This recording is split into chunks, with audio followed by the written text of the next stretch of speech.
Bonjour à tous, j'espère que qu'on m'entend.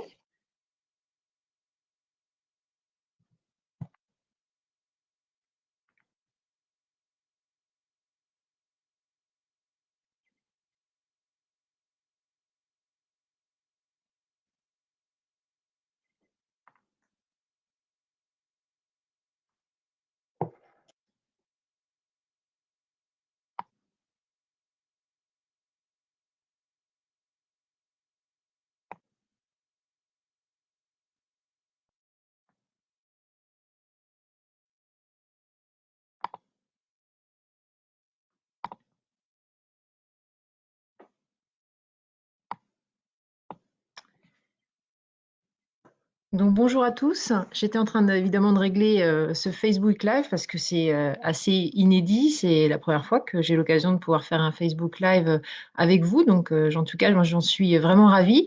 Je vais attendre quelques minutes qu'il y ait un petit peu plus de monde parce que commencer tout juste à l'heure, évidemment, il y a forcément toujours un petit peu de retardataire. Donc je vais attendre vraiment 2 minutes. Et puis, on va pouvoir commencer ce Facebook Live. N'hésitez pas déjà à mettre quelques commentaires pour justement commencer à poser vos questions. Et du coup, je me ferai un plaisir de vous répondre. Donc, je vois bonjour de Cestas. Donc, bonjour Amélie. N'hésitez pas à poser votre question. Bienvenue.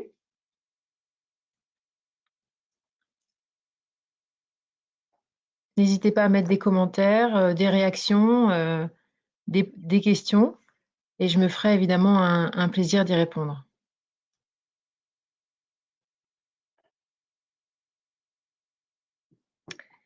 Bonjour Olivier.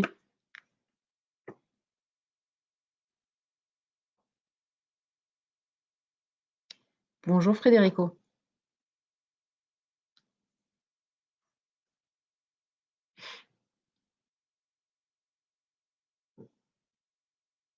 Bon, je vais pouvoir commencer en vous donnant déjà quelques informations. Donc voilà, ça fait bientôt 1 mois et demi que nous sommes confinés aujourd'hui. C'est vrai que nous vivons une période particulièrement déroutante pour beaucoup d'entre nous. Une situation qui est inédite par l'arrivée de ce virus. Nous n'avions jamais connu ça en Europe et en France depuis une cinquantaine d'années. Et c'est vrai on a pris des mesures assez drastiques pour éviter que ce virus se propage de façon trop importante et atteigne à la vie de trop de Français. Ça fait maintenant donc 1 mois et demi que nous sommes confinés. Ce confinement a été extrêmement bénéfique. Et maintenant, nous allons rentrer dans cette phase de déconfinement qui va pouvoir s'opérer à partir du 11 mai. Donc, c'est une bonne nouvelle pour beaucoup d'entre nous. Une bonne nouvelle évidemment pour les commerçants qui vont pouvoir réouvrir et donc pouvoir reprendre leur activité. Une bonne nouvelle pour les enfants qui, pour beaucoup, vont pouvoir reprendre le chemin de l'école. Je crois que c'est une véritable mesure importante parce que c'est une mesure de solidarité. Beaucoup d'élèves ont décroché ces dernières semaines parce qu'ils n'ont pas tous la chance d'avoir des outils numériques, parce qu'ils n'ont pas tous la chance d'avoir un accompagnement important à la maison. Et il y a du coup des grandes disparités. Les professeurs peuvent en témoigner. Il y a de grandes disparités dans les classes avec des élèves qui arrivent à suivre l'enseignement donc assez facilement avec les parents, et puis d'autres qui décrochent et qui n'ont plus d'instruction depuis maintenant le début du confinement. Je tiens d'ailleurs à rappeler vraiment rappeler mes remerciements pour tous ceux qui enseignent, tous les professeurs, tous les maîtres et maîtresses d'école. C'est très important qu'ils puissent avoir notre soutien. Ils ont fait remarquer aux parents encore plus le rôle essentiel qu'ils tiennent chaque année pour leurs enfants. Et voilà, je tenais à avoir un message particulier pour eux. Euh, Est-ce qu'il y a des questions? Ça va peut-être. Alors, comment se passe mon confinement? Eh bien, écoutez, je vous remercie, Frédérico. Ça se passe correctement. Évidemment, la vie de député est aussi chamboulée, forcément, la vie d'élu, parce que je suis à la rencontre de nombreux administrés tout au long de l'année. Donc là, je vous parle depuis mon bureau de l'Assemblée nationale, parce que je viens d'y arriver. Je suis heureusement arrivée à l'heure, parce que donc, le train avait un peu de retard. Et je suis arrivée 10 minutes avant le Facebook Live dans mon bureau pour pouvoir donc le réaliser. Et je n'étais pas venue depuis le début du confinement. La démocratie doit continuer évidemment et il y avait donc quelques députés par groupe politique qui venaient pour faire notamment la première loi d'urgence qui a été votée il y a quelques semaines. Et puis là, moi, je suis présente pour la loi qui permet de prolonger l'état d'urgence pendant encore 2 mois, donc qui va être en examen dans l'hémicycle à partir de demain matin. C'est pour ça que je suis donc arrivée à Paris cet après-midi. Et donc, sinon, beaucoup de réunions, parce que le travail a continué, donc beaucoup de réunions, d'appels téléphoniques, beaucoup de choses se sont faites par le biais des visioconférences. Et donc, je suis comme vous, je fais beaucoup aussi de télétravail. Et ça a permis vraiment de garder le lien avec les habitants de la circonscription, les élus et évidemment tous mes collègues aussi pour que nous puissions échanger pour vous répondre aujourd'hui et puis évidemment pour travailler pour l'après. Voilà. Alors, je vais prendre la question d'Amélie concernant la reprise de l'école. Donc, comment mettre en place les gestes barrières pour les enfants en maternelle? À 3 ans, c'est compliqué d'expliquer à son enfant qu'il ne pourra pas s'approcher de ses camarades ou de sa maîtresse. Alors, je partage votre avis, évidemment. C'est difficile de mettre en place des gestes barrières pour les enfants et notamment ceux qui ont moins de 3 ans. C'est pour ça d'ailleurs que le masque n'est pas recommandé et même prohibé pour les enfants de moins de 3 ans parce qu'ils ne sauraient qu'en faire. Il faut être très honnête. Maintenant, on s'est aperçu en fait que le virus n'est pas les enfants sont très peu porteurs du virus alors qu'on pensait le contraire il y a 6 semaines. C'est aussi pour ça que le gouvernement avait pris la décision de fermer les écoles. Et ce sera uniquement par petits groupes. Comme vous le savez, ce sera des groupes de maximum d'une quinzaine d'élèves. Donc, ça permettra de garder les distanciations nécessaires pour du coup leur faire la classe. Et puis, évidemment, tous les moments de repos, il y aura d'autres activités. Évidemment, il n'y aura pas de jeu collectif, il n'y aura pas de ballon. Les enfants n'auront pas le droit de partager des moments ensemble, mais il y aura surtout davantage de lecture, davantage de choses qui permettent de s'occuper plus seul. Donc, oui, les gestes barrières sont évidemment compliqués à maintenir, mais du coup, il y aura des groupes réduits et puis une vigilance accrue, évidemment, de tous ceux qui les accompagnent. Encore une fois, hein, le retour à l'école, c'est vraiment une mesure de solidarité, d'égalité, parce qu'il y a beaucoup d'enfants qui n'arrivent pas à suivre la scolarité à distance. Alors, bonjour Philippe. Alors, vous habitez donc Pessac-Magonty et vous voulez savoir comment va se passer la reprise au collège Alouette. Eh bien, écoutez, elle va se passer normalement comme dans tous les collèges, c'est-à-dire va y avoir une reprise à partir du 18 mai qui va s'opérer donc pour les classes plutôt de 6e et de 5e dans un premier temps. Et puis après, il va y avoir différentes prises en charge. Alors, je ne sais pas exactement pour le collège Alouette, mais ils sont en capacité totalement de vous répondre hein, si vous avez des enfants évidemment scolarisés dans ce collège, parce qu'il y en a quand même quelques-uns à Pessac et je ne connais pas les différences entre les différents collèges et les décisions qui ont été prises par les directeurs d'établissement, mais également par le rectorat. Mais en tout cas, vous pouvez les contacter. À partir du 18 mai, la reprise, elle est essentiellement pour les 6e et les 5e. Voilà, et ce sera aussi par un maximum de 15 par classe, donc 15 élèves maximum pour justement respecter les gestes barrières et que ça puisse se passer dans les meilleures conditions. Je crois que c'est évidemment essentiel. Et donc, voilà. Donc, n'hésitez pas à poser la question au directeur d'établissement. De toute façon, ils sont amenés à vous contacter normalement sur ces 2 prochains jours, hein, parce que c'est là qu'ils vont pouvoir vous donner les renseignements dont vous avez besoin.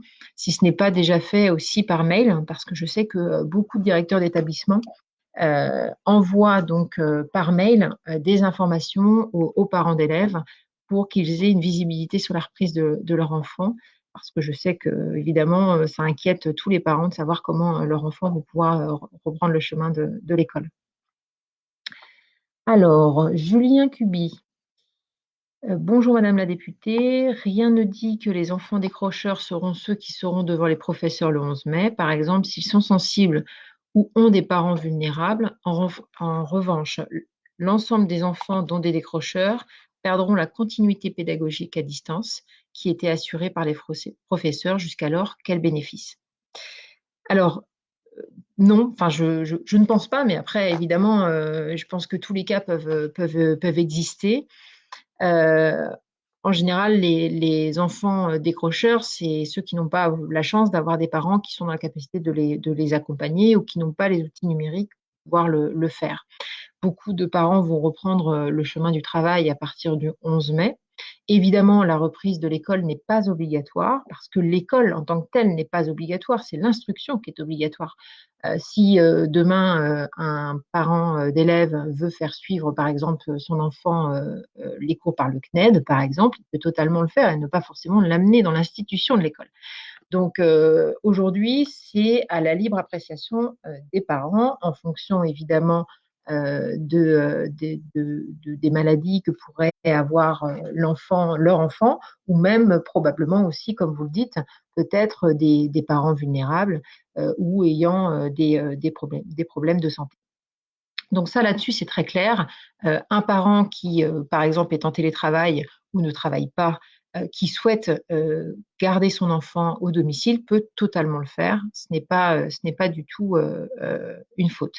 Derrière, par contre, il y aura les professeurs qui continueront à envoyer des cours à distance. Pourquoi aussi? Parce qu'il y a des enfants qui ne pourront pas reprendre le chemin de l'école, tout simplement, comme je vous le disais, parce qu'ils ont peut-être des problèmes de santé, donc en incapacité de reprendre le chemin de l'école, ou peut-être en situation de handicap, même si évidemment nous tâchons d'avoir un maximum d'accompagnement pour que tous les enfants puissent reprendre le chemin de l'école. Il peut s'avérer qu'un enfant, par exemple, en situation de handicap, ne puisse pas ou ne souhaite pas reprendre l'école, et donc il faut qu'il puisse évidemment suivre à distance. Donc, dans tous les cas, un enfant qui retourne à l'école aura évidemment les cours par le professeur et donc pourra suivre les cours. Et ceux qui suivent à distance, du coup, continueront à avoir aussi un appui du professeur, ce jusqu'à la fin du mois, qui permettra, du coup, pour beaucoup de parents qui sont inquiets, donc de peut-être prendre la décision de les remettre début juin, voyant que la situation est bonne et que la sécurité de leur enfant est assurée. Bonjour Daniel, ravi de vous voir. Bonjour Grégory également. Alors, Frédérico me dit, je vis et travaille sur Paris, mais je voudrais rejoindre votre département. Si je vous envoie un message perso, pourriez-vous y répondre? Alors, je ne sais pas si le message personnel a un lien avec le département, mais en tout cas, si vous vivez et que vous travaillez à Paris, mais que vous souhaitez rejoindre le département, il faut que vous ayez aujourd'hui une bonne raison pour le faire. À partir du 11 mai, il sera possible de sortir de chez soi, évidemment, parce que le déconfinement s'opère. Il sera possible de se déplacer à plus de 100 km, à 100 km de chez soi, sans avoir d'attestation de sortie. Mais par contre, il sera obligatoire à plus de 100 km de se munir d'une attestation pour prouver en fait pourquoi enfin, la raison pour laquelle vous voulez dépasser cette distance, et vous devez avoir une raison, ce qu'on appelle une raison impérieuse de le faire, c'est-à-dire par exemple d'aller voir un proche qui serait par exemple en fin de vie, d'avoir une obligation professionnelle qui fasse que vous soyez obligé de vous déplacer, comme moi j'ai eu l'occasion par exemple de le faire aujourd'hui. Et puis voilà, une raison voilà, impérieuse qui nécessite de le faire. Donc si vous avez cette raison, vous avez le droit de prendre le train, vous avez le droit de prendre votre véhicule pour le faire. Si ce n'est pas le cas, vous n'avez donc pas le droit de dépasser ces 100 km autour de chez vous. Bonjour Éric Vallée. Alors, bonjour Madame la Butée, c'est Aka. Très bien. Mon lycée a décidé, bonjour Aka, mon lycée a décidé de poursuivre les cours à distance, même pour les élèves qui seront présents au lycée début juin. Avez-vous des nouvelles en ce qui concerne l'écrit du bac de français? Et sinon, non, j'affiche la suite. Et sinon, avez-vous bien profité du chocolat durant le confinement? Alors, tout d'abord, pour l'écrit du bac de français, il est de toute façon, alors normalement, l'écrit du bac de français, pour moi, il n'est pas maintenu. L'oral est maintenu, mais par contre, l'écrit ne se fera pas à distance. Et là, ce sera les notes donc du français sur l'année qui sera regardée comme pour toutes les autres en fait épreuves du bac. Mais par contre, l'épreuve orale est conservée. Donc, ravie de te revoir, Aka, parce que nous nous connaissons déjà.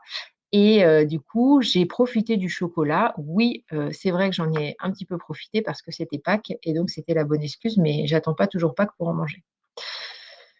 Alors, Grégory, merci de me féliciter pour ce que je fais. Ça fait toujours plaisir de voir des messages de soutien.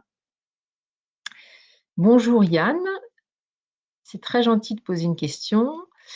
Alors, qu'est-ce qui est mis en place concernant les violences conjugales en période de confinement? Alors, pour les violences conjugales, donc il y a beaucoup de choses qui ont été mises en place parce que malheureusement, on craignait évidemment qu'il y ait une recrudescence des violences conjugales sur le territoire parce que évidemment, la période de confinement amène à ce qu'il y ait davantage de tensions. Et donc, ce qui n'excuse évidemment pas les violences, mais qui pourrait justifier en tout cas le fait qu'il y ait une augmentation.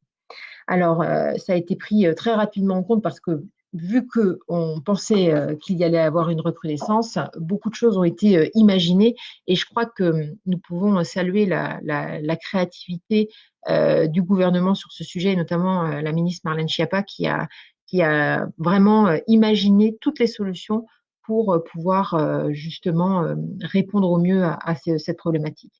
Et puis évidemment aussi Christophe Castaner qui a joué un rôle notamment avec les forces de l'ordre. Donc pour les femmes victimes de violences conjugales, il y a différentes choses qui ont été mises en place. Il y a notamment un grand nombre d'hébergements d'urgence qui ont été déployés. Donc ce sont des nuitées d'hôtel qui sont disponibles par le biais de la préfecture. Donc toutes les préfectures ont un certain nombre d'hébergements donc disponibles dans leur département ou dans leur région pour pouvoir justement héberger ces femmes qui en auraient besoin. Ça, c'est une première chose et c'est évidemment essentiel, c'est de sortir de cette zone qui est évidemment source de violence. On peut également, parce que c'est pas toujours la femme qui sort évidemment de chez elle, on peut évidemment extraire le conjoint de l'hébergement, enfin là où il habite, pour aller lui-même le mettre dans un hôtel, parce que c'est évidemment priorité à la femme et souvent accompagnée de ses enfants pour rester dans le logement. On a mis en place évidemment des possibilités pour qu'elles puissent se parler parce que malheureusement, lors du confinement, les moments pour s'échapper sont réduits, extrêmement réduits. Et donc, elles ont besoin de pouvoir souvent parler. Donc, à défaut de pouvoir téléphoner, il y a le 114. Donc, elles peuvent envoyer un SMS aux forces de l'ordre pour pouvoir justement donner leur adresse pour qu'il y ait une intervention des forces de l'ordre dans les minutes qui suivent, simplement en envoyant donc un SMS au 114. C'était une application qui était possible pour les personnes qui étaient en situation de handicap et donc ça a été déployé notamment aussi pour les personnes, pour les femmes victimes de violences conjugales. Il y a également des grandes enseignes alimentaires qui ont joué le jeu, qui ont vraiment voulu accompagner les femmes victimes de violences conjugales en permettant d'avoir un local dans le centre commercial. Et donc, il y a des associations qui viennent justement pour écouter ces femmes qui souhaiteraient se confier. Et puis aussi les forces de l'ordre qui se permettent, quand elles connaissent certaines femmes qui sont victimes de violences conjugales, elles se permettent de leur passer un coup de fil pour savoir si tout va bien.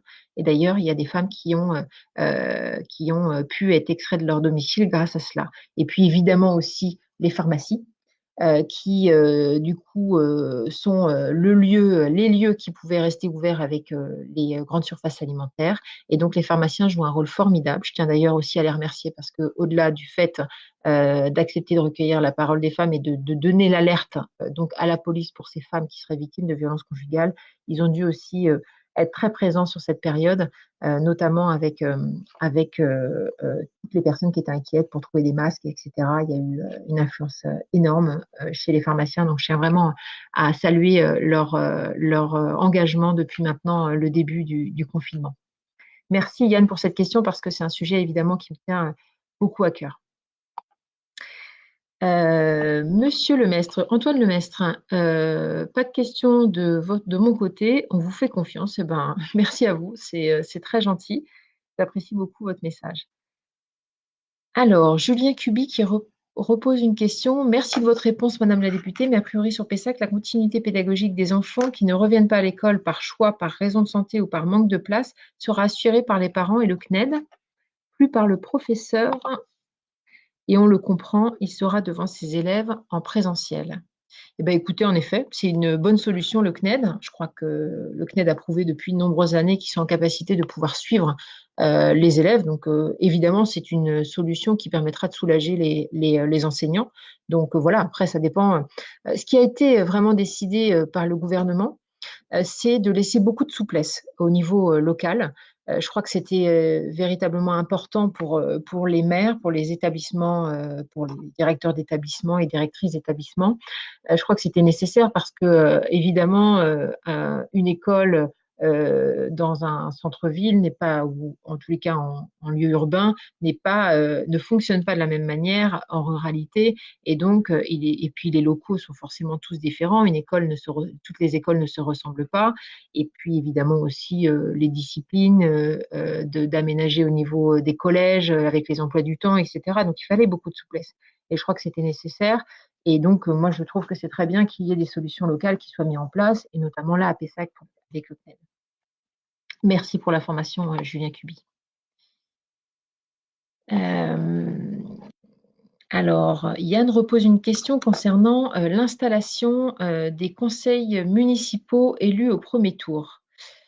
Et oui, alors en effet, il y aura la possibilité parce que ça a été évidemment la grande question, donc pour les conseils municipaux qui ont été élus au premier tour des élections municipales, donc dès que la liste municipale a remporté plus de 50% des suffrages, elle est donc directement élue au premier tour, ce qui représente un très grand nombre de communes, hein. Il y a plus de 70% des communes qui ont déjà élu leur maire et leur conseil municipal. Et donc, ils pourront, parce que pour le coup, ça avait été du coup reculé en raison du confinement strict qui devait être opéré. C'était compliqué de faire tenir la première séance parce qu'en fait, il doit y avoir une séance qui regroupe tout le monde avec un vote qui doit s'opérer pour élire, évidemment. Il faut que le conseil municipal élise le maire.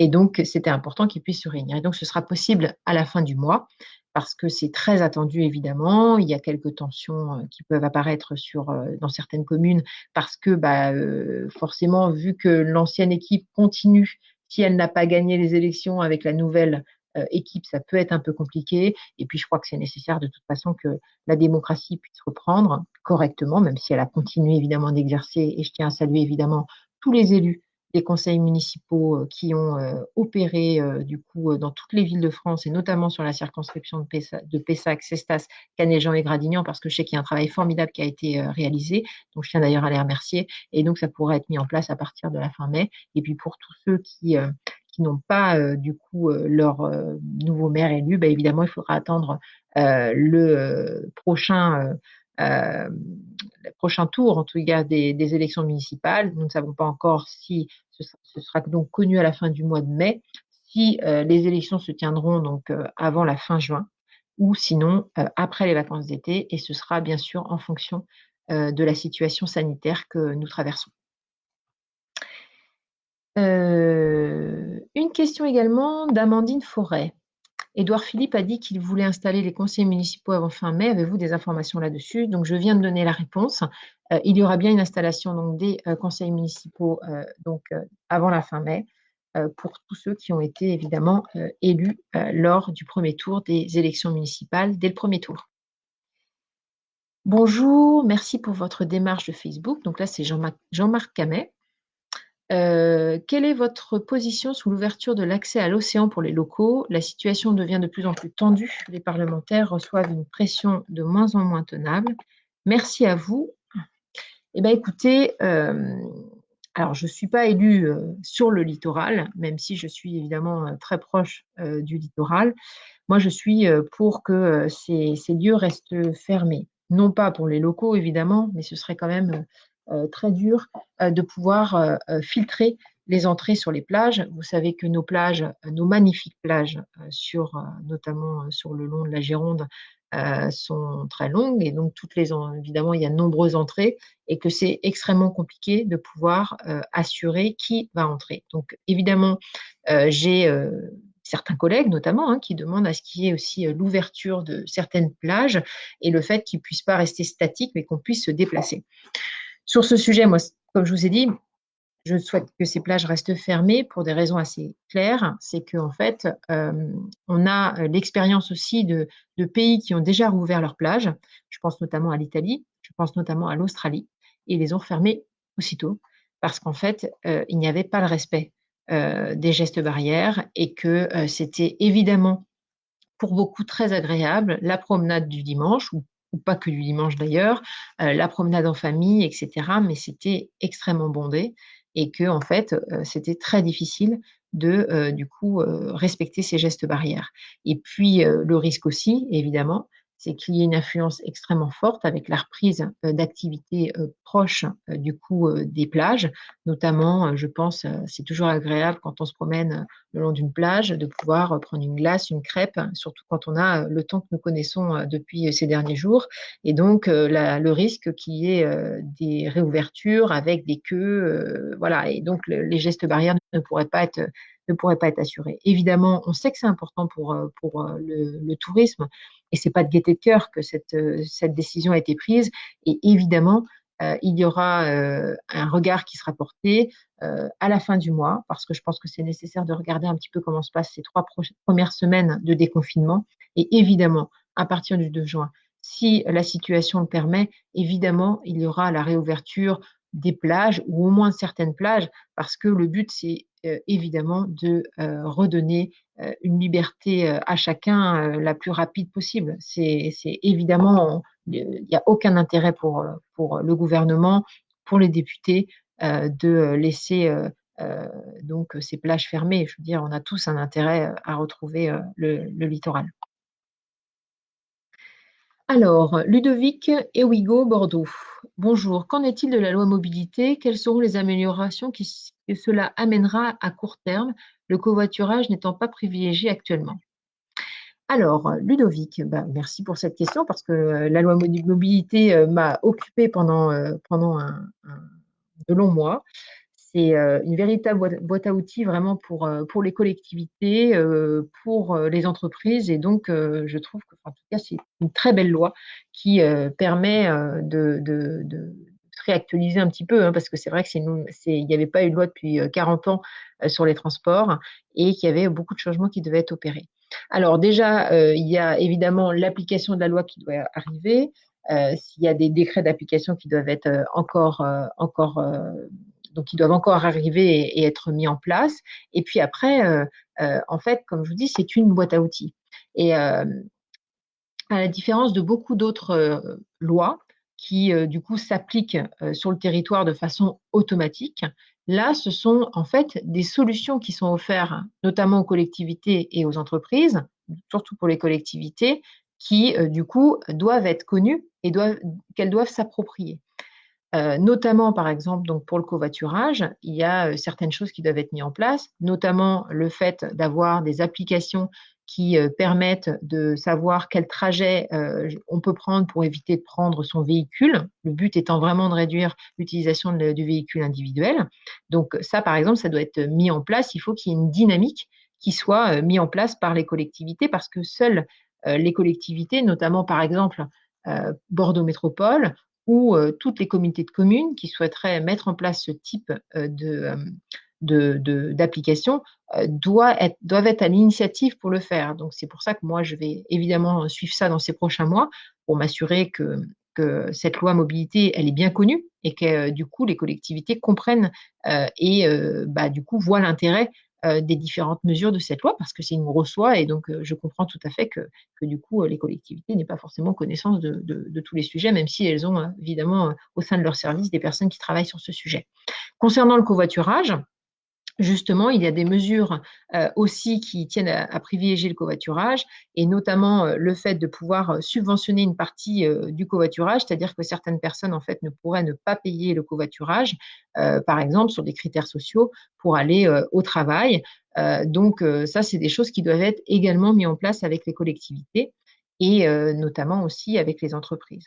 Donc aujourd'hui, la loi mobilité, elle doit s'appliquer, elle doit aussi être connue par les collectivités, par les entreprises. Si demain, et je le souhaite évidemment, on prend des mesures encore plus fortes en termes d'écologie et en termes et qui favorisera évidemment les déplacements, tout ça, ça se fera dans une prochaine loi. C'est difficile de revenir sur une loi qui a été votée, même si honnêtement, je pense vraiment qu'elle est déjà très complète et qu'elle mérite d'être déjà appliquée. Si toutes les collectivités regardent et les entreprises prennent vraiment la mesure de cette loi, je pense déjà qu'on aura fait beaucoup. Nous, derrière, on souhaitait évidemment qu'il y ait ce forfait mobilité qui soit donc possible par les entreprises. L'engagement a été pris notamment par le MEDEF parce qu'on les a relancés avec un certain nombre de collègues, notamment de la commission développement durable dont je suis membre. Et donc, le président du MEDEF a rappelé qu'il s'engageait évidemment à mettre en place le forfait mobilité parce qu'il trouvait que ça avait été extrêmement bien travaillé avec les députés, avec le gouvernement lorsque la loi mobilité est passée. Donc, pas d'inquiétude en tout cas sur la loi mobilité, sur sa mise en place. Et s'il doit y avoir des mesures complémentaires, ce sera dans d'autres dispositions, dans une autre loi. Et je pense que déjà celle-ci mérite vraiment d'être appliquée. Alors, Grégory Moulin, rebonjour Grégory, il a raison Antoine Lemestre, pour ma part, aucune question. Nous vous faisons confiance et nous sommes fiers de vous avoir en tant que député. Bah, écoutez, merci vraiment à vous, c'est très gentil. Lionel Raffin, bonjour. Je ne sais pas si vous avez déjà répondu à cette question. Je souhaiterais échanger avec vous dans le cadre du protocole de déconfinement et notamment en termes de jauge de surface par collaborateur. En effet, et sauf erreur de ma part, le calcul est dans le protocole de déconfinement est à mon sens erroné. Il est en effet pris dans le calcul des surfaces de bureaux non occupées. Est-il possible d'avoir un contact pour faire corriger le calcul de jauge? Ben, écoutez, je prends la question et du coup, parce que évidemment, je suis entourée de mon équipe, de mes collaborateurs qui suivent ce Facebook Live en direct. Et donc, Lionel Raffin, on revient vers vous donc pour vous répondre pour répondre à votre question évidemment et vous apporter une réponse. Parce que là, évidemment, je ne l'ai pas sous la main. Alors, bonjour Laurent, avez-vous des infos concernant les restaurants? Il faudra se préparer. Alors, vous avez raison. C'est évidemment très difficile pour les restaurants. Je pense évidemment aussi aux hôtels et à tous ceux qui participent évidemment à notre activité touristique aussi. C'est un moment très compliqué parce que la période de confinement va continuer pour les restaurants, au moins sur ces 3 prochaines semaines. Un regard sera évidemment apporté avec attention à la fin mai parce qu'on a besoin évidemment de retrouver un petit peu de visibilité sur ces 3 premières semaines de déconfinement. Je crois que de toute façon, c'était évidemment nécessaire de remettre les enfants à l'école pour les raisons que je vous ai exposées tout à l'heure. Certains ne comprennent pas qu'on ne reprenne pas l'ouverture des restaurants. Alors c'est vrai qu'il y avait des propositions qui pouvaient sembler intéressantes, notamment le fait de reprendre l'ouverture des restaurants dans certains départements moins touchés que d'autres. C'est évidemment intéressant. Moi, je n'ai pas d'avis définitif sur cette question. Je pense qu'en fait, certains d'ailleurs regroupements de restaurateurs semblaient ne pas être prêts. La problématique, c'est que les restaurants sont tous extrêmement différents et donc il faut avoir une charte, un peu un protocole pour la réouverture de certains établissements. Et donc la difficulté, ce serait de contrôler du coup que les établissements qui réouvrent soient les établissements qui du coup puissent respecter les gestes barrières. Et donc la difficulté, c'est de pouvoir faire respecter cela. Donc je pense que évidemment, les restaurateurs doivent être soutenus et d'ailleurs de nombreuses mesures ont été annoncées, notamment par Bruno Le Maire, qui a fait évidemment de l'aide aux restaurateurs une grande priorité de ces derniers jours parce qu'on sait que c'est extrêmement compliqué pour eux et que certains restaurateurs, euh, j'espère en tous les cas, enfin, évidemment, beaucoup continueront et il nous faut en tous les cas les accompagner au maximum. Donc voilà, il faudra se préparer, vous avez raison, reprendre tranquillement. Là, pour l'instant, ce n'était pas possible parce que nous avons besoin de voir un petit peu comment ça va se passer sur ces 3 prochaines semaines. Évidemment, des décisions seront prises à la fin du mois pour voir s'il est possible de reprendre, évidemment, à partir du 2 juin. Si c'est possible, évidemment, ce sera fait. Après, il y a eu de nombreuses mesures qui ont été mises en place pour soulager notamment l'hôtellerie, la restauration. Je pense évidemment au fait de pouvoir décaler son loyer, évidemment aussi le fait d'avoir le report du paiement des factures d'eau, d'électricité pour les plus petites entreprises ou celles qui sont évidemment en difficulté. Il y a le fonds de solidarité, il y a les prêts de trésorerie qui sont garantis par l'État, il y a évidemment la mise en place de l'activité partielle. Pourquoi il y a eu une mise en place de l'activité partielle de cette façon aussi importante? C'est surtout pour préserver l'emploi. Euh, Si on avait laissé les entreprises se débrouiller et qu'on n'avait pas apporté cette activité partielle, beaucoup auraient mis la clé sous la porte et nous souhaitons conserver évidemment les compétences. C'est l'erreur qui avait été un petit peu faite en 2008-2009 après la crise des subprimes. C'est vrai qu'il y a beaucoup mais on apprend aussi par les crises que nous traversons.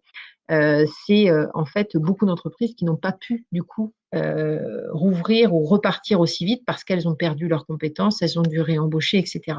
Et donc c'est aussi pour ça que nous avons fait le chômage partiel, pour pouvoir soutenir évidemment les salariés, pour pouvoir soutenir les employeurs, mais aussi pour s'assurer que l'activité pouvait reprendre le plus rapidement possible dès que la situation le permet. Et donc, dès que la situation le permet, évidemment, les restaurants pourront reprendre. C'est encore une fois pas de gaieté de cœur que les restaurants restent fermés. Alors, Daniel dit, la situation d'aujourd'hui, qui est grave et inédite, ne justifierait pas un gouvernement d'union nationale. Élu de la majorité, comment se passent vos relations de travail avec le maire de Bordeaux? Tout mon soutien, toute ma confiance pour le travail que vous faites, Madame la députée. Eh bien, merci Daniel pour la question. Alors, concernant un gouvernement d'union nationale, oui, oui, oui, mais je ne sais pas vraiment ce que ça veut dire. Je pense que, enfin, je sais ce que ça veut dire, mais un gouvernement d'union nationale, ça voudrait dire que du coup, on soit tous dans le même objectif. Évidemment, c'est de sortir de cette crise et de trouver des solutions pour la France. Après, il faut quand même être d'accord sur, du coup, on va dire, euh, sur une histoire, sur quelque chose qui va se passer. Il faut qu'il y ait des objectifs communs, parce que sinon, des divergences d'opinion vont vite apparaître.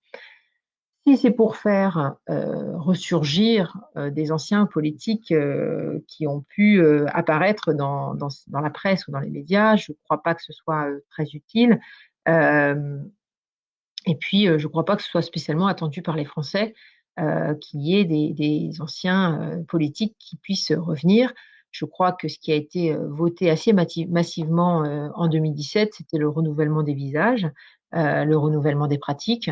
Et donc, moi, j'ai la chance d'avoir été élue en 2017 avec nombreux de mes collègues.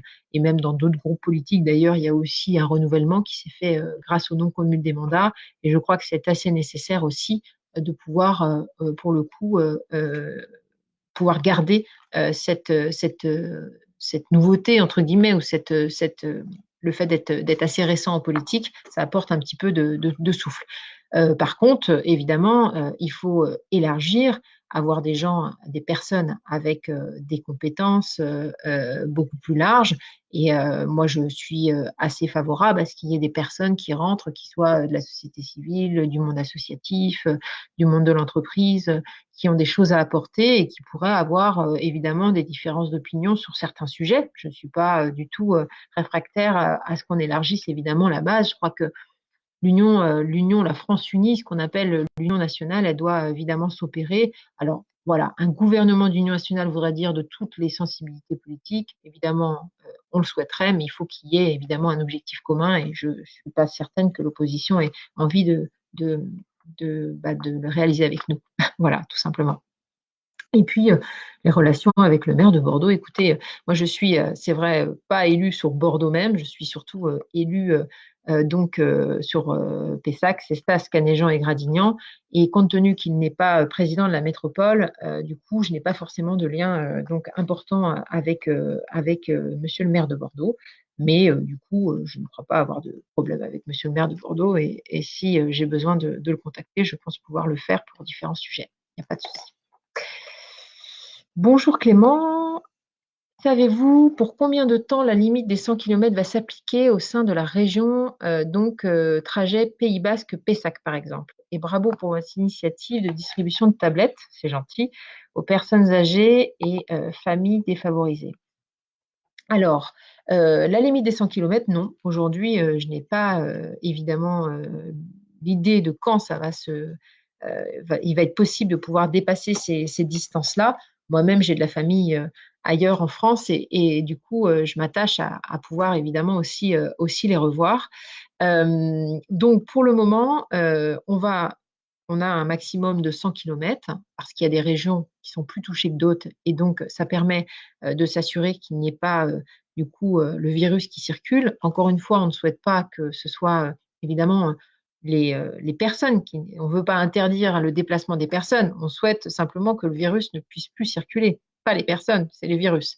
Donc pour l'instant, c'est 100 kilomètres. À la fin du mois, encore une fois, beaucoup de décisions seront prises en fonction de la situation et de ce qu'a fait le déconfinement. Vous imaginez bien que si, à partir du 11 mai, le déconfinement s'opère, donc du coup, évidemment avec le respect des gestes barrières et que les cas, notamment, du coup, les cas graves qui, affectent notamment, les hôpitaux et qui font qu'il y a beaucoup, beaucoup de monde et ce qui a fait qu'il y ait la mise en place de ce confinement, il n'y a pas trop de monde du coup dans les hôpitaux et que les hôpitaux sont en capacité d'absorber donc les patients, dans ces cas-là, d'autres libertés seront redonnées et c'est comme ça que nous allons avancer. Mais le plus difficile serait de devoir revenir en arrière. Je crois que ça, je ne suis pas sûre que vous globalement, hein, tous ceux qui écoutent et les Français l'accepteraient. Donc, je pense qu'il faut y aller à tâtons. Déjà, nous permettons la reprise de l'activité de beaucoup de commerces, hors évidemment restaurants et hôtellerie pour les raisons qu'on connaît, la reprise de l'école qui du coup suscite des interrogations et donc pour le coup on attendra 3 semaines pour se rendre compte un petit peu de ce que ça engendre. Évidemment, si il est possible, vous pourrez faire le trajet Pays Basque-Pessac très rapidement d'ici à 3 semaines si la situation va mieux. J'ai une question de Gilles Seyard. Bonjour Madame la députée, je suis restaurateur. Allons-nous être prévenus à l'avance de l'autorisation de réouverture de nos établissements? Écoutez, pour l'instant, je l'ignore, je le souhaite. Et en tout cas, sachez que nous, on suit évidemment très régulièrement, on est en contact avec les ministères pour évidemment avoir des informations sur ce qui va devenir. Je sais que la difficulté, c'est que quand une décision est prise tardivement et qu'on autorise à reprendre 2 jours après, c'est pas si simple. Il faut faire revenir les salariés, il faut racheter de la marchandise parce qu'évidemment, tout ce que vous aviez dans vos frigos, dans vos congélateurs et autres, bah, vous ne les avez plus. Donc, il faut avoir évidemment des produits pour pouvoir refaire votre carte. Et donc, forcément, il vous faudra du temps. Donc, oui, j'espère. Et sachez qu'en tout cas, on va être très attentif, et je vais être très attentive à avoir cette information le plus tôt possible. J'espère vraiment que vous n'ayez pas cette autorisation à la dernière minute. Normalement, il y a un regard qui sera porté à partir du 27-28 mai sur la situation pour de nouvelles autorisations au 2 juin. Donc, en tout cas, si je peux avoir l'information plus tôt, si l'information peut vous être donnée plus tôt, elle vous sera, je pense, communiquée le plus rapidement possible. Bonjour, bonjour Alice Moreira, Marie-Alice d'ailleurs. Bonjour Sia. Alors, est-ce que j'ai une idée? La distribution de masques à Pessac. Alors, pour les masques à Pessac, il y a eu une initiative qui a été lancée par la mairie de Pessac, donc notamment par son maire, Franck Rénal, qui du coup a mis en place, donc déjà avec la métropole, il y a eu la mise en place donc, de fabrication de masques en tissu qui vont être donc distribués à la population. Je sais qu'il va y avoir un masque qui va être envoyé à chaque habitant de la commune, donc c'est-à-dire à chaque adulte habitant dans la commune. Donc c'est-à-dire du coup en général donc c'est deux par. Si vous êtes seul chez vous, vous allez recevoir un. Si vous êtes à deux, vous allez recevoir évidemment un deuxième. Et du coup, si vous en faut plus, je crois que vous devez faire une démarche auprès de la mairie, assez facile, hein, pour en obtenir davantage. Il y a eu aussi une excellente initiative de couturières que je tiens d'ailleurs à signaler, des couturières donc, qui se sont mis en association, une quarantaine de couturières qui cousent depuis maintenant plusieurs semaines des masques en tissu et ça permet donc d'avoir à beaucoup, ils ont d'ailleurs donné à beaucoup de Pessaquais, notamment des masques. Donc merci à elles. Et donc, il va y avoir donc il y a la distribution qui continue aussi par le biais de cette association. Donc en tout cas, soyez rassurés là-dessus. Il va y avoir aussi évidemment des masques, et d'ailleurs certains sont déjà arrivés en pharmacie, des masques donc en pharmacie, des masques chirurgicaux bien sûr, mais aussi des masques en tissu. Dans les grandes surfaces aussi, il va y en avoir donc de disponibles pour que vous puissiez les acheter. Sachez que le masque chirurgical ne pourra pas dépasser à l'unité 95 centimes. Le prix a été, il y a eu un maximum qui a été donné. Pour les masques en tissu, les prix évidemment vont baisser parce que l'offre évidemment va être plus importante. Il va y avoir le jeu de l'offre et la demande et donc les prix vont évidemment aussi baisser. Donc, en tout cas, sachez qu'il y aura suffisamment de masques pour le 11 mai. Pour tous ceux qui seraient aussi en difficulté, pour les plus vulnérables, ceux qui n'ont pas forcément les moyens de s'acheter un masque, il y aura des distributions qui seront opérées, notamment aussi par la mairie, par les CCAS, qui du coup donc distribueront des masques. Il y aura 5 millions de masques qui seront du coup disponibles pour toutes les personnes qui auront la difficulté de s'en acheter. Donc voilà, l'idée c'est de laisser personne sur le côté, qu'il y ait des masques pour tout le monde et que tout le monde soit rassuré, ne pas être angoissé de ne pas trouver de masque pour le déconfinement qui va s'opérer donc à partir du 11 mai. Bonjour Cyril. Le transport scolaire va-t-il reprendre à Cestas? Alors, le transport scolaire, là, il faut vraiment demander au maire de Cestas parce qu'en fait, le transport scolaire est du coup organisé par la communauté de communes. Donc moi, j'ai eu monsieur le maire au téléphone, donc c'était la semaine dernière. Il était en train de tout organiser et notamment aussi le transport scolaire. Et cela allait dépendre aussi évidemment du nombre d'élèves qui voulaient reprendre l'école. Donc, renseignez-vous, allez vers la mairie pour avoir cette information, parce qu'évidemment, le ramassage scolaire, il doit respecter en fait, du coup, l'emplacement doit être donc un élève pour 2 sièges. Donc, en fonction du nombre d'élèves, évidemment, il faudra un certain nombre de cars ou de bus, et donc demander à la mairie qui vous répondra sur ce sujet parce que c'est elle qui évidemment organise cela. Et si vous n'arrivez pas à avoir l'information, évidemment, n'hésitez pas à revenir vers moi, à m'écrire un message pour que je puisse poser la question. Je n'hésiterai pas à revenir vers vous. Alex Biao, est-ce que vous avez des informations sur une potentielle reprise des pratiques physiques aquatiques surf au niveau des plages? Alors, Alex, hein, si vous êtes surfeur, du coup, vous allez devoir attendre la décision qui sera prise à la fin du mois. Comme j'expliquais, du coup, les plages ont été fermées, non pas pour empêcher évidemment les surfeurs de pouvoir exercer leur pratique, parce que en plus, je sais que les surfeurs sont souvent très respectueux des règles, et en plus préfèrent être souvent seuls sur la vague, que donc ont plutôt tendance à bien respecter les gestes barrières.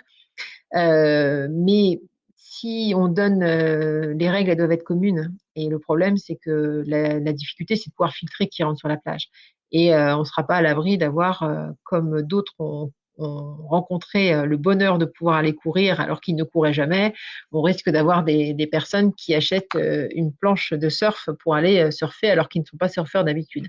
Donc, la difficulté, c'est celle-ci. Donc, en tout cas, il y aura un regard qui sera porté dès la fin du mois de mai pour une réouverture probable, donc le 2 juin, sur certaines plages. J'ai bien dit probable. Je prends évidemment, j'emploie le conditionnel parce que euh, évidemment, ça dépendra encore une fois de l'évolution de la crise sanitaire qu'on traverse. Et donc, je rappelle là que les efforts que tout le monde opère, évidemment, c'est essentiel parce que sans ces efforts, on aura la difficulté de retrouver davantage de liberté dans ces prochaines semaines. Alors, Cyril qui met, nous devons nous marier le 1er août. Pensez-vous que cela sera possible? Euh, je ne sais pas.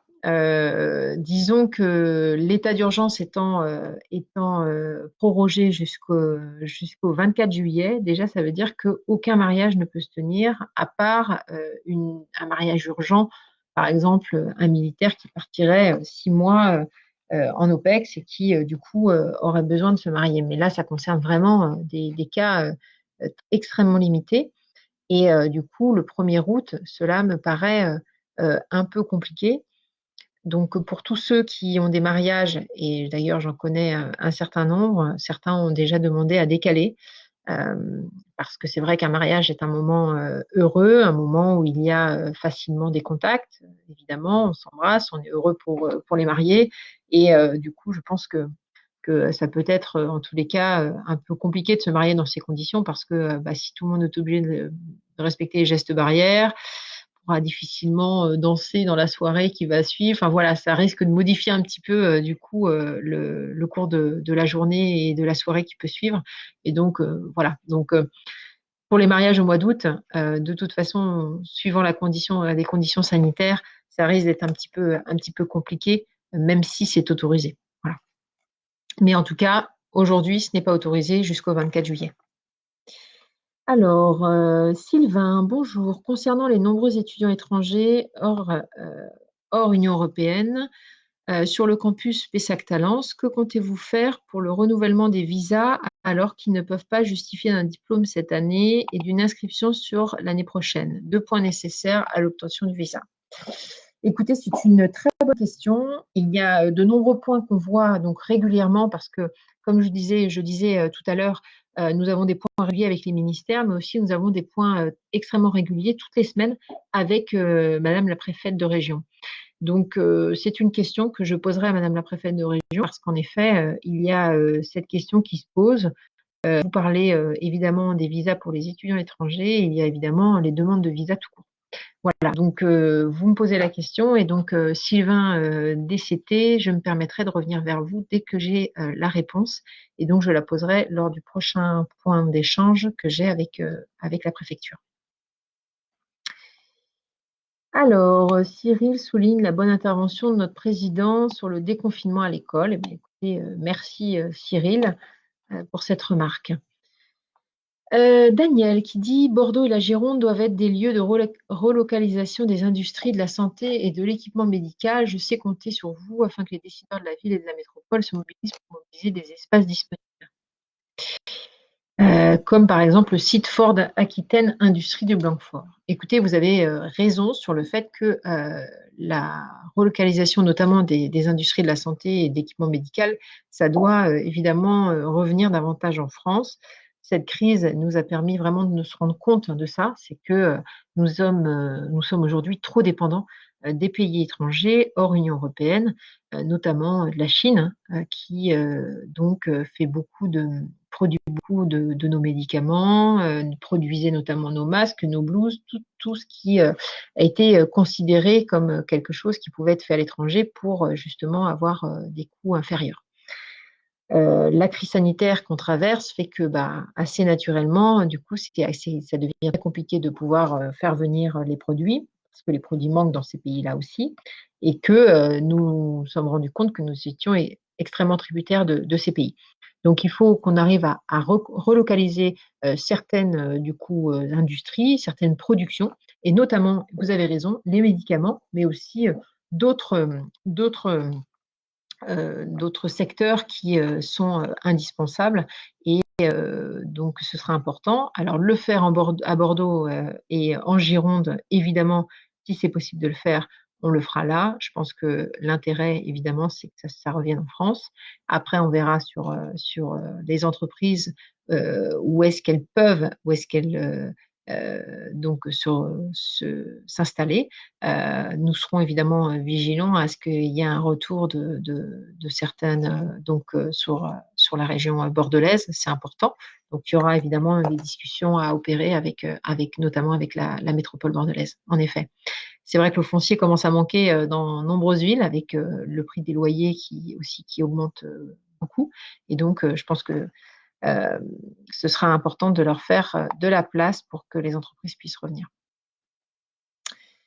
Alors, la date de reprise de l'école sera-t-elle avancée pour la rentrée de septembre? Écoutez, c'est pas prévu. Le ministre Jean-Michel Blanquer, donc le ministre de l'Éducation et de la Jeunesse, a rappelé que du coup la rentrée se ferait bien en septembre. Donc, il n'y a pas de raison que ça bouge. En tous les cas, les vacances d'été vont être préservées. Pourriez-vous faire une réunion Zoom? Cela serait plus interactif pour vous poser nos questions. Oui, c'est tout à fait possible à l'avenir. Après, Zoom demande, pour l'exercer tous les jours et plusieurs fois par jour, demande à avoir évidemment, on va dire, une rigueur assez importante dans les prises de parole. Donc après, il faut voir comment organiser ça. Il faudrait à ce moment-là peut-être limiter le nombre de participants pour que je puisse répondre à toutes les questions. Donc ça reste quand même un peu difficile et qu'au moins là, avec l'écriture en commentaire de la question, ça me permet de répondre au fil de l'eau et surtout de répondre aux premiers qui souhaitent parler. Bon, après, évidemment, c'est possible et je pense que d'ailleurs, cette période nous a permis de nous rendre compte de la chance que nous avions d'avoir ces outils. Imaginez si nous avions vécu ça il y a une centaine d'années ou ne serait-ce qu'une vingtaine, une dizaine d'années, on n'avait pas tous ces outils à disposition.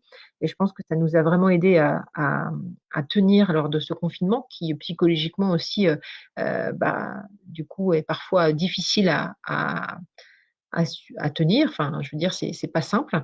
Et donc, ça nous a permis aussi de revoir des façons de travailler. Et je pense que le télétravail va se faire évidemment beaucoup plus présent dans les entreprises et notamment avec la mise en place de visioconférences. Ce qui est sûr, c'est que les visioconférences vont continuer ces prochains mois, en tout cas ces prochaines semaines et voire ces prochains mois. Et donc, moi, si j'ai des ateliers à mettre en place, des rendez-vous que je pourrais mettre en place avec les administrés qui souhaiteraient me rencontrer, je le ferai évidemment en visioconférence pour ces prochaines semaines parce que pour l'instant, je ne peux pas recevoir dans ma permanence. Je pense que nous avons les outils nécessaires pour pouvoir échanger par le biais de Zoom. Et évidemment, on parle de Zoom, mais il y a d'autres du coup logiciels qui permettent cela.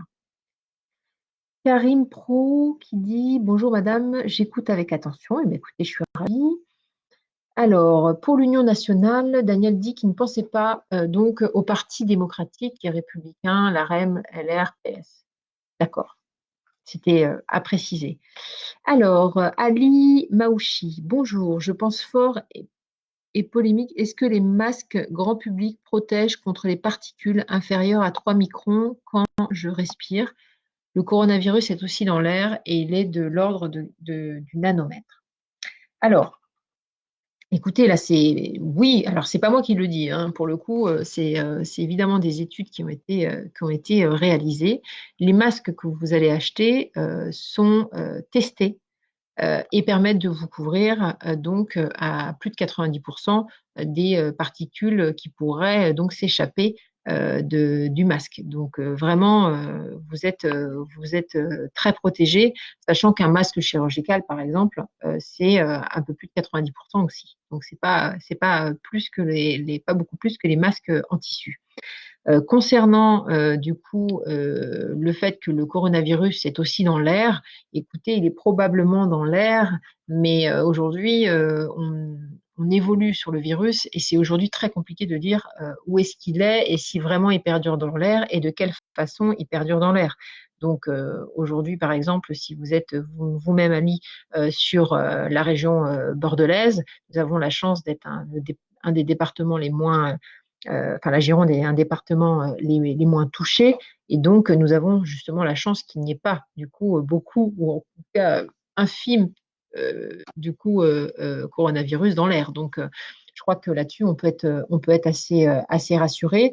Les masques du coup, ce qu'on appelle les masques grand public, donc les masques en tissu que vous allez acheter donc chez un fabricant devra avoir subi des tests. Il aura aussi des tests de lavage. Donc, vous verrez, il y aura 3, 5, 10 lavages.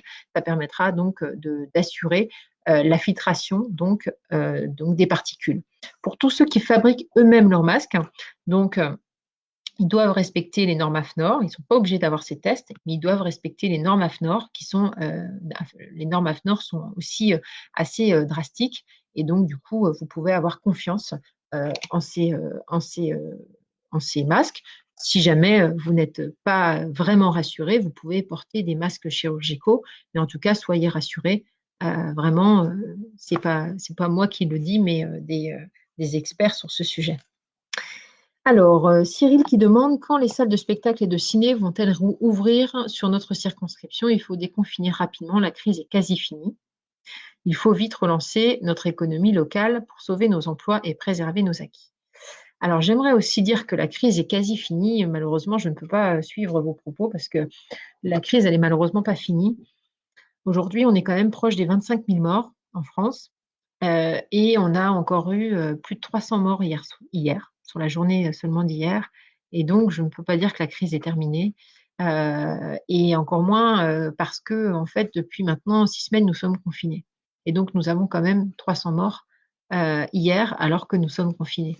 Donc, nous avons besoin d'opérer un déconfinement au fur et à mesure. Et comme je vous ai dit, nous avons choisi des mesures de solidarité avec, du coup, la reprise des élèves, maternelle, primaire, collège. Pour les plus grands, ils continueront à distance pour que du coup, euh, ils puissent reprendre l'école. Je pense que c'est important. Et puis, du coup, que les parents aussi reprennent leur activité. Donc, maximum en télétravail, évidemment, pour éviter de surcharger les transports et puis pour soulager aussi les entreprises, qu'elles puissent s'organiser. Et là, elles vont pouvoir bientôt donc reprendre le 11 mai en s'organisant.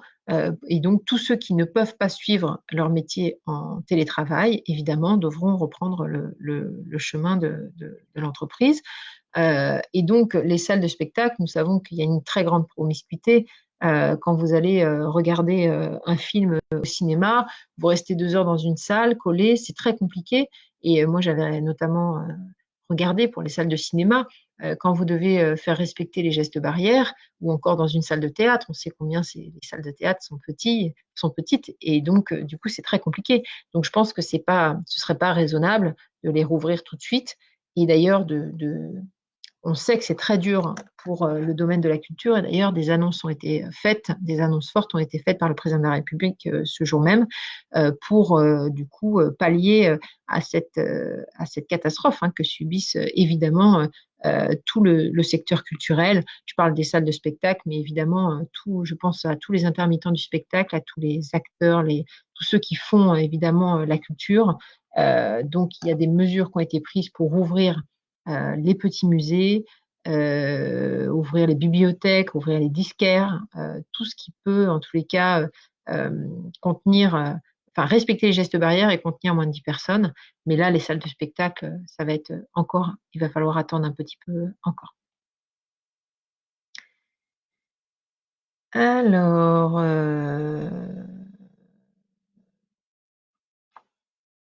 voilà. Alors, je vais répondre à une dernière question parce que ça fait déjà plus d'1 heure maintenant que nous sommes ensemble.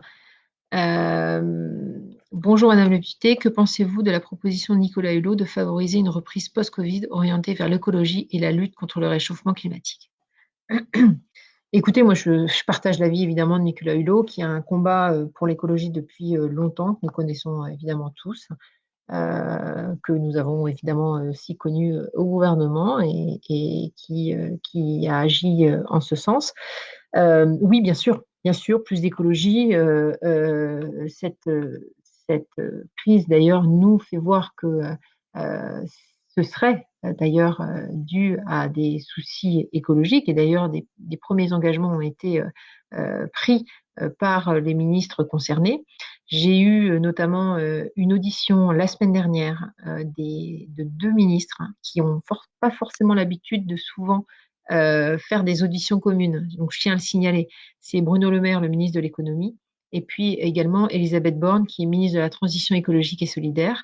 Et donc, ils ont pris des engagements communs, notamment à ce que les aides qui sont versées, notamment aux entreprises, dans le cadre du projet de loi sanitaire que nous avons voté donc, il y a maintenant quelques jours, il y a quelques semaines même, du coup, que toutes les aides soient face à des contreparties, donc des entreprises qui sont aidées. Je crois que ça, c'est vraiment essentiel.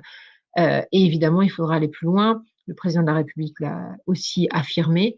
Il y aura évidemment des mesures écologiques et sur la lutte contre le réchauffement climatique qui seront mis en place.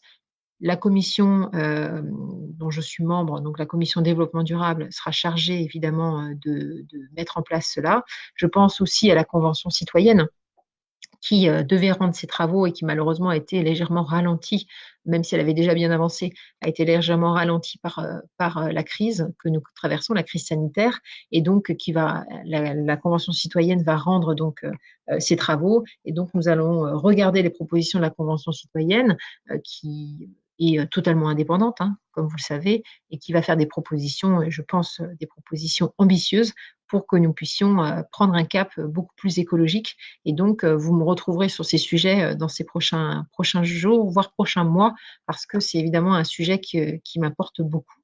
Et d'ailleurs, je crois que la loi mobilité sur laquelle j'ai été rapporteure, du coup, allait évidemment dans ce sens. Je pense qu'il y a beaucoup de belles choses qui ont déjà été faites, mais je pense que nous devons évidemment aller plus loin. Et je partage, Christophe, votre envie d'aller plus loin en termes écologiques, évidemment. Alors, eh ben, écoutez, c'était parce que malheureusement, je ne peux pas répondre à toutes les questions. Ça fait déjà plus d'1 heure que nous sommes ensemble. Je vais répondre encore aller à 2 questions parce que du coup, c'est toujours difficile de couper parce qu'il y a encore des questions. Je vais peut-être répondre à des personnes qui n'ont pas encore posé de questions. Alors, bonjour Corinne Petit. Euh, donc, concernant les étudiants en première année de fac, par exemple, comment vont-ils valider leur année? Dans certaines matières, ils n'ont qu'une note. Alors, du coup, donc, pour les premières années de fac, en effet, s'ils n'ont qu'une note, ça risque d'être un peu compliqué, mais normalement, c'est le contrôle continu qui fait foi, à part si, il y avait, dans ces cas-là une, comment? Bah, un nouvel examen qui peut être fait à distance. Certaines écoles le font, hein. Du coup, un examen à distance qui est fait depuis son domicile. Mais sinon, malheureusement, on devra prendre seulement la seule note s'il n'y a pas de, de nouvel examen qui est mis en place, même au domicile. Donc voilà, c'est comme ça que ça doit s'opérer. Je sais qu'en tout cas, les facs sont soucieuses à ce qu'il y ait une harmonie de la prise en compte des notes de tous les élèves. Donc, je pense que pour toutes les matières qui seront concernées par qu'une seule note, là, une décision va être prise. Mais en tout cas, je me note le sujet parce que j'ai pas répondu très clairement à cette question. Et donc, en tout cas, c'est soit c'est la seule note qui sera conservée, ou soit il y aurait un examen complémentaire qui serait fait au domicile, comme je sais que ça se fait. Donc, je me permets de revenir vers vous. Donc, je note, Corinne Petit, que je dois revenir vers vous pour du coup vous répondre sur ce sujet. Et puis, je vais prendre une toute dernière question. Alors,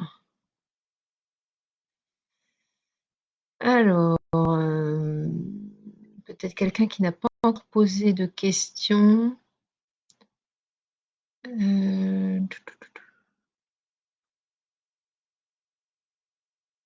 Eh ben non, c'est toujours. Et vous aviez déjà posé des questions, donc en fait, je vais devoir faire un choix, ce qui est très difficile. Alors, Daniel, qu'est-ce qu'il me dit, Daniel? Alors, comme convenu avec les ministres concernés,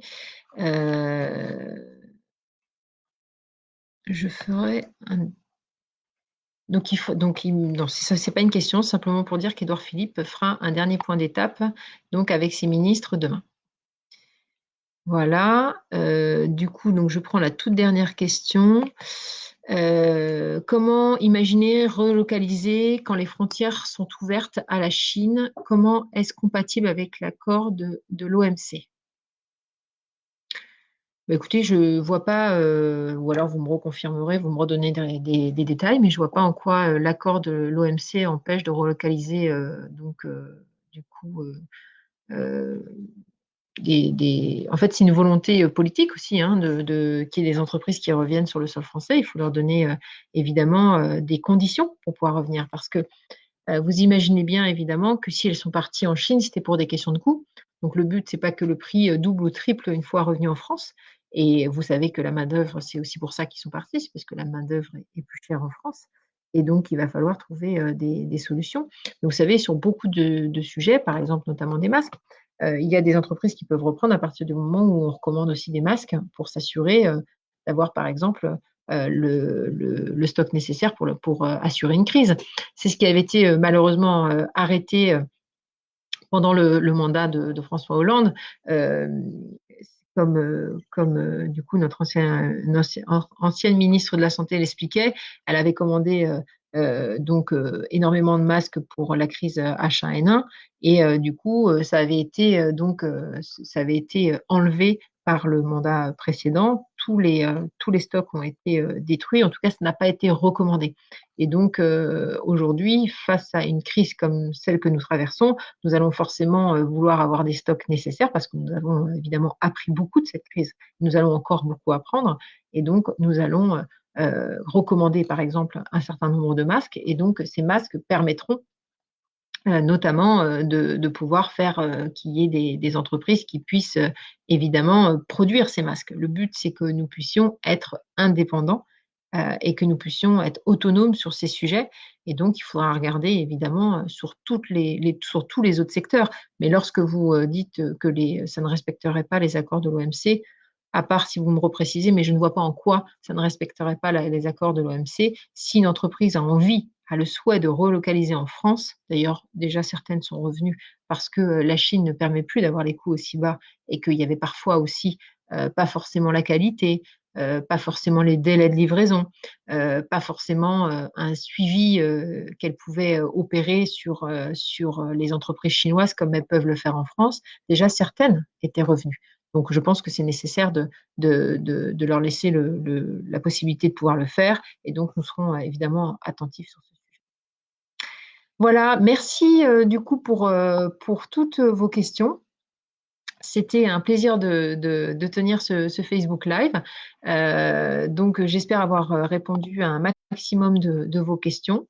N'hésitez pas, évidemment, s'il y a des questions qui sont restées en suspens, de les poser soit par le biais de ma messagerie, mais ce sera plus simple, c'est directement sur ma boîte mail. Donc, il y a une boîte mail Assemblée nationale qui est bérangère.couillard@assemblée-nationale.fr ou sinon, il y a la boîte mail de ma permanence donc parlementaire donc en circonscription qui est permanence@ bérangère-couillard.fr. Donc voilà, n'hésitez pas à poser toutes les questions. Pour certains qui souhaiteraient aussi me rencontrer, il ne faut pas hésiter, je reçois toujours, mais je recevrai par vidéo en attendant de pouvoir revivre des jours meilleurs et des jours où nous pourrons retrouver la convivialité d'un échange en face à face. Voilà, ben, je vous dis merci, je vous souhaite une très belle soirée et je vous dis à bientôt.